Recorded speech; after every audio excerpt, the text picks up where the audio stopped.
குரு பிரம்மா குரு விஷ்ணு குருதேவ ஈஸ்வரா குரு சாட்சாத் பரபிரம்மம் தஸ்மை ஸ்ரீ குருவே நமஹ. கடவுளருள் டிவி நேயர்களுக்கு இனிய தை பொங்கல் திருநாள் வாழ்த்துக்கள். வணக்கம் அன்பர்களே. தை திருநாள் அப்படிங்கும்போது காலச்சக்கர புருஷம் அப்படிங்கிறத முதல்ல பார்க்க வேண்டியிருக்கு. மேஷராசியிலிருந்து பார்க்கும்போது 10வது இடம் கர்மஸ்தானம் அப்படிங்கிற இடத்துல, தொழில் ஸ்தானம் அப்படிங்கிற இடத்துல சூரியன் உள்ள நுழைகிறார். இது ரொம்ப முக்கியமான நிகழ்வு. ஏன்னா உத்தராயண புண்ணிய காலம் அப்படிங்கிறது வந்துடும். இன்றைய நாளிலிருந்து தேவர்களின் பகல் பொழுது ஸ்டார்ட் ஆகிடுது. அதனால்தான் தை பிறந்தா வழி பிறக்கும் அப்படின்னு எல்லாரும் உட்கார்ந்துருக்கோம். இப்படிப்பட்ட ஒரு நல்ல நாளில் நல்ல நிகழ்வுகள் எல்லாம் உண்டு. 15ஆம் தேதியே நம்ம தைப்பொங்கல் வச்சுருவோம். அந்த பொங்கல் வைக்கிறதுக்கு நல்ல நேரம் அப்படின்னாக்கா காலையில் 9:45 11 மணி வரைக்கும், வியாழக்கிழமை அன்னைக்கு. விருத்தி யோகம், கௌளவ கரணம் என்கிற யோக கரணங்கள் உண்டு. ஜேஷ்டா நட்சத்திரம் என்கிற கேட்டையின் நட்சத்திரம், துவாதசி திதி. அன்றைய நாளில் ரொம்ப விசித்தமான நாள். வியாழக்கிழமை குருவாரம் தை பிறக்கிறது. அதனால் எதிர்பாராத நேரத்தில் காத்தோட கூடின மழை வருவதற்கும் இந்த மாத பலனாக உண்டு. நல்ல தொழில்துறையிலே நல்ல ஸ்ட்ரென்த்தாக இன்க்ரீஸ் பண்ணக்கூடிய பிஸ்னஸ் ப்ராப்பர்ட்டி எல்லாம் நிறைய கிடைக்கும். அந்த ஆப்பர்ச்சுனிட்டியெல்லாம் வச்சுன்னு க்ரோத் நிறையா இருக்கும். விருத்தின்னு சொல்லுவாங்க, அப்படி இருக்கும். முக்கியமாக அரசியல்வாதிகளுக்கு அவங்களுக்குள்ள நிறைய குழப்பங்கள்லாம் வரக்கூடிய சூழ்நிலையும் இந்த தை மாதத்தின் பலனாக அமையும். எல்லாருக்கும் தங்கம் வெள்ளியெல்லாம் எப்படி இருக்கும் அப்படின்னு ஒரு கேள்வி உண்டு. இந்த தை மாதத்தில் தங்கம் வெள்ளி மேலும் வளரும். ஏன்னா திருமணங்களில் போன்ற விஷயங்கள்லாம் இருக்கிறதுனால ஏறுமுகம் அப்படிங்கிறது தான் இருக்குது. வக்கரகதியில் குருவேர் இருக்கிறார். அவர் திரும்பி ரெட்ரோகேஷன் முடித்து திரும்பி அதிசாரமாக போனால் தான், நார்மலாக அவர் கடகராசிக்குள்ளே போனால் தான் இறங்கும். அது வரைக்கும் ஏறு தான் செய்யும். அதனால் ஏறுமுகத்தில் தான் இதுவும் இருக்குது.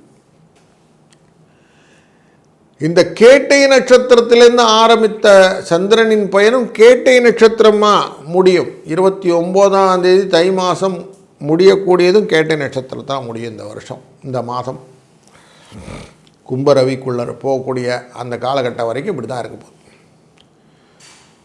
கிரகங்கள் எல்லாம் எங்கெங்கே இருக்க போகுதுன்னு பார்க்கும்போது, சூரிய பகவான் மகர ராசிக்குள்ளே வந்துடுவார்.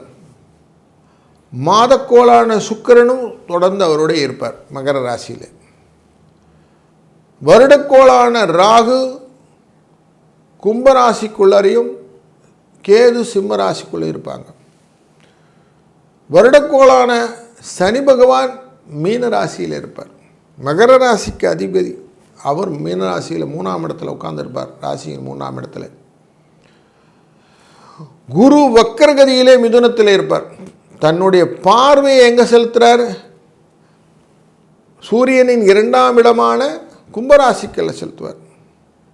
அதுமாதிரி சூரியன் 12ஆம் இடமான தனுசு ராசி மேலேயும் வைப்பார். சூரியன் இருக்கக்கூடிய இடத்துலேருந்து 10ஆம் இடமான துலா ராசி மேலேயும் வைப்பார். செவ்வாய் புதன் இவர்கள் அனைவருமே 2 பேருமே இருக்கக்கூடியது தனுசு ராசியில் இருப்பாங்க. குருவினால் பார்க்கப்படுவார்கள். மாதம் ஆரம்பம் அப்படி தான் இருக்கார். சந்திரன் கேட்டை நட்சத்திரத்தில் இருக்கிறதுனால விருச்சிக ராசியில் அமர்கிறார். இந்த செவ்வாய் அமர்ந்திருப்பது தனுசு ராசியிலிருந்து 4ஆம் பார்வையாக சனி பகவானையும் பார்ப்பார். சனி பகவானுக்கு 3 விதமான பார்வை உண்டு. 3ஆம் பார்வை, 7ஆம் பார்வை, 10ஆம் பார்வை. 3ஆம் பார்வையாக ரிஷபராசியும், 7ஆம் பார்வையாக கன்னிராசியையும், 10ஆம் பார்வையாக தனுசு ராசியும் பார்ப்பார். அதனாலே பல விதத்திலும் நல்ல பலன்களும் செலவுகள் கட்டுக்குள்ளும் இருக்கக்கூடிய சூழ்நிலையை இந்த வாதம் சந்திக்க இருக்கிறோம். முக்கிய நிகழ்வு தை அமாவாசை, வசந்த பஞ்சமி, சூரியனின் ஜெயந்தியான ரத சப்தமி, தைப்பூசம் என்கிற பௌர்ணமி, வடலூரில் ஜோதி தரிசனம், இது எல்லாமே இந்த மாதத்திலே ரொம்ப நோட்டபுளான விஷயங்கள். அதனால் இந்த மாதத்தை நம்ம பொங்கல் வச்சு கொண்டாடுறோம். வாழ்க்கையின் வளங்களும் நலங்களும் எல்லாருக்கும் வருவதற்கு பொங்கலோ பொங்கல் அப்படின்னு சொல்லி சூரியனை வழிபட்டு ஆத்மகாரகனை நினைத்து செய்யக்கூடிய காரியங்கள் இந்த காலத்தில் இருக்குது. இதை மனதில் கொள்ளுங்கள். ஒவ்வொரு ராசிக்கும் எப்படி பலன் இருக்குன்னு தொடர்ந்து காண்போம். வாருங்கள். வணக்கம் துலாம் ராசி நண்பர்களே. வெற்றிகளையும் தோல்விகளையுமே சமதளமாக்கி பார்க்கக்கூடிய நல்ல மனது உங்களுக்கு. அனைவருமே தராசு அப்படி நிறுத்து பார்க்கக்கூடிய ஒரு எண்ணம் இருப்பதனாலே தான் உங்களாலே எதையுமே ஈஸி கோவாக எடுத்துக்க முடிகிறது. இந்த காலகட்டங்களிலே குரு உங்களுடைய ராசியை பார்க்கிறார். அதுபோல் உங்கள் ராசியினுடைய நாதன் 4ஆம் இடம் என்ற சுகஸ்தானத்தில் போய் உட்கார்றார். உட்காரக்கூடியவர் லாபம் என்கிற சூரியனோடு சேர்ந்து உட்கார்றார். அதனால் லாபமும் சுகமும் பெறுவதனால் உங்களுக்கு ஆப்பர்ச்சுனிட்டி பெனிஃபிட் எப்படி இருக்குன்னாக்கா, புதிய சொத்துக்கள் எல்லாம் வாங்குவதற்கு, கார் போன்ற விஷயங்கள், மூவபிள் இம்மூவபிள் வெஹிக்கிள்னு சொல்லுவான் அசட்டில், மண் மனை வாகன யோகங்கள், இதை யோகமாக சொல்கிறது, இது எல்லாமே உங்களுக்கு கிடைக்கிறதுக்கான ஆப்பர்ச்சுனிட்டி இருக்குது. நீங்கள் இதை கேபிட்டலைஸ் பண்ணிக்கணும். ரிலேஷன்ஸ் கூட நிறைய அப்படி கெட் டுகெதர்லாம் இருக்குது. எல்லாரும் சேர்ந்து இருக்கக்கூடிய சூழ்நிலை நிறைய உங்களுக்கு இந்த மாதத்தில் ஏற்படும். அப்போ நீங்கள் கொஞ்சம் வாய் வார்த்தைகளை கரெக்டாக பயன்படுத்தி கொள்ளுங்கள். பாடி லாங்குவேஜும் கரெக்டாக பண்ணிக்கோங்க. யாருக்கெல்லாம் வணக்கம் சொல்லணுமோ, யாருக்கெல்லாம் நன்றி சொல்லணுமோ, யாருக்கெல்லாம் ஸ்மைல் பண்ணணுமோ, இதெல்லாம் நீங்கள் ஒரு மார்க் பண்ணிக்கோங்க.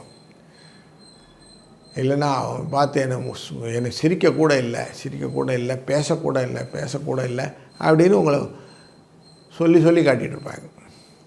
அதெல்லாம் கொஞ்சம் இதை செக் பண்ணிக்கிடுங்க.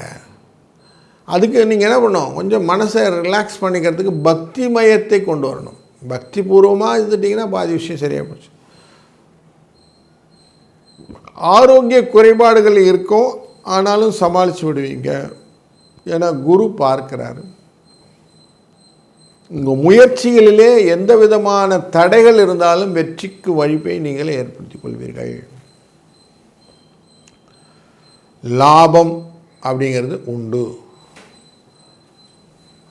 சனி பகவான் அமர்ந்திருப்பது யோகக்காரகனின் பார்வையும் 3ஆம் இடத்தின் மேலே விழுவதனாலே முயற்சியின் மூலியமாக பலவிதமான எதிரிகளை வென்று பணம் பண்ணுவது ஈஸியாக இருக்குது உங்களுக்கு.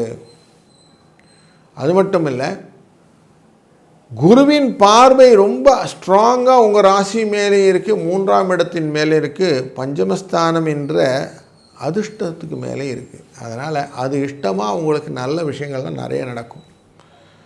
ராகு இருக்கிறதுனால பெருசாக திங்க் பண்ணி மாட்டிக்காமல் இருந்தால் நல்லது. கொஞ்சம் கரெக்டாக கண்ட்ரோல்டாக விரலுக்கு தக்கன வீக்கம்னு வச்சுக்கிட்டிங்கன்னா உங்களுக்கு சக்ஸஸ் இருக்கும். தை மாதம் 18ஆம் தேதி, ஜனவரி 18ஆம் தேதி தை அமாவாசை அன்று அவசியம் தான தர்மங்கள் செய்யுங்கள். இது இந்த சனி பகவான் யோகத்தில் இருக்கான்னு சொன்னோம் இல்லையா, அது உங்கள் யோகத்தை அதிகப்படுத்தி தரும். 23ஆம் தேதி வசந்த பஞ்சமி அன்றைய நாளும் நீங்கள் வாராகி அம்மையை வழிபட்டு நீங்கள் செய்யக்கூடிய காரியங்களும், 25ஆம் தேதி ரதசப்தமி அன்று சூரியனையே வழிபட்டு செய்யக்கூடிய காரியங்களும் லாபத்தை மல்டிஃபோல்டு ஆக்கும். தைப்பூசம் முருகனுடையது, உங்கள் ராசியின் 2ஆம் இடத்துக்காரர். அதனால் அன்றைய நாள் முருகனின் வழிபாடு, ராஜ அலங்காரத்தில் இருக்கும் பழனி ஆண்டவரை வணங்குதல், அன்றைய நாள் அன்னதானம் செய்வது ரொம்ப நல்லது. அதுபோல் ஜெய ஏகாதசி என்ற ஏகாதசி விரதம் இருப்பது. பீஷ்மன் தன்னுடைய அம்பு படுக்கையில் படுத்து உத்தராயண புண்ணிய காலத்துக்காக உட்கார்ந்துருக்கிறார். அப்படிப்பட்ட பீஷ்ம ஏகாதசி 29ஆம் தேதி வரும். அன்றைய நாளிலே ஏகாதசி விரதம் இருந்து விஷ்ணு பகவானை வழிபடுவதனால் வெற்றி உங்கள் பக்கம் திரும்பும். இது எல்லாமே நல்ல விஷயங்கள் எல்லாம் இந்த தை மாதம் உங்களுக்கு தாங்கி வருவதனாலே தை பிறந்தால் வழி பிறக்கும் அப்படிங்கிறது உங்களுக்கு நிதர்சனமாக தெரியும் என்பதிலே கொஞ்சம் கூட மாற்று எண்ணமே வேண்டாம். பிப்ரவரி 9ஆம் தேதி காலாஷ்டமி, கால பைரவ அஷ்டமி, மாகேஸ்வர அஷ்டமின்னு சொல்லுவாங்க. இந்த அஷ்டமி அன்று அனைத்து விதமான கஷ்டங்களும் நிலவி சுகங்கள் வெற்றிகளும் உங்களுக்கு வந்து சேருவதற்கு எல்லாம் வல்ல இறைவன் துணை புரியட்டும். இந்த தை மாதம் பொங்கல் எப்படி அழகாக பொங்கி உங்கள் வாழ்க்கையை வளமாக்குகிறதோ அப்படி உங்கள் வாழ்க்கையின் மகிழ்ச்சியும் இன்பமும் பொங்கி வளரட்டும்.